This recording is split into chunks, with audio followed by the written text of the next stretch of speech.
Have you ever met someone and your brain immediately goes, yep, I'm about to be weird about this person? Like you don't even know their middle name, but suddenly they consume your thoughts. And even the mention of their name makes you blush. That's lust. And before you judge yourself for it, lust is normal and nothing to be ashamed of. It's your brain's way of saying, I'm drawn to you. It can be fun, exhilarating, and honestly, a little chaotic. But lust isn't just one feeling, it tends to move through stages.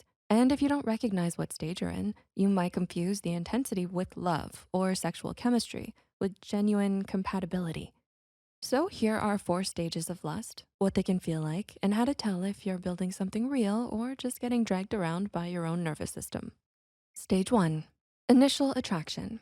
This is the moment your attention locks on. Maybe it's the way they look at you, the way they laugh, their voice, their style, their vibe.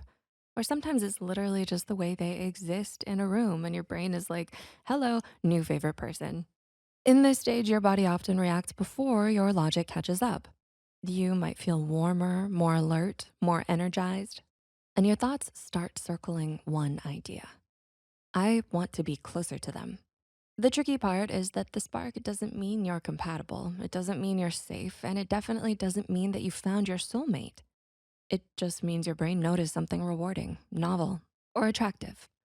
That feeling of newness when you meet someone you're attracted to can be intoxicating and even confusing. A helpful question in this stage is, am I attracted to who they are or to the image I created of them in my head? Sometimes the fantasy or idea of someone is what drives us, not the actual person. Stage 2, infatuation. If the spark is the match, infatuation is the fire. It sounds dangerous because sometimes it is. This is when you start overthinking everything about them. You replay conversations, you reread messages, you analyze their tone and body language like you're decoding secret government files. And little things start to feel huge. A smile feels like a green light. A late reply feels like it's the end of the world. Infatuation can feel amazing because the novelty of a new crush literally activates all the feel-good chemicals in the brain. And every time the brain is in search of a little dopamine, it becomes wired to think about that special someone, the uncertainty, the possibility. That's how the chase begins. And not only that, infatuation also loves filling in blanks. When you don't know someone well, your mind will try to finish the story for you. You imagine their personality, you assume their intentions, you build a whole character based on limited data and put them on a pedestal. Sometimes the person you're falling for is half real and half your brain being a creative. Stage 3, climax. This is the peak of intensity, emotionally, physically, or both. At this stage, desire is no longer subtle. Your thoughts, emotions, and body are fully involved. You might feel a strong urge to be close to them, impress them, or secure their attention at all costs. Boundaries can start to blur here. You might ignore red flags. You might rationalize behavior you normally would not accept. You might prioritize their validation over your own comfort, needs, or values. Because when lust reaches its climax, the brain isn't focused on long-term compatibility, it's focused on relief. Relief from uncertainty, relief from desire, relief from not knowing where you stand. And if the connection is mutual and healthy, this stage can feel exciting and affirming. But if it's inconsistent, unavailable, or one-sided, it can leave you feeling anxious, attached, and emotionally off balance.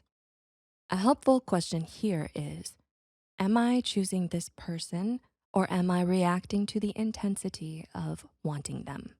Stage 4, clarity. Eventually, the fog lifts, the chemical high settles down, and you're finally able to see the person more clearly, without the fantasy filter, without the constant adrenaline.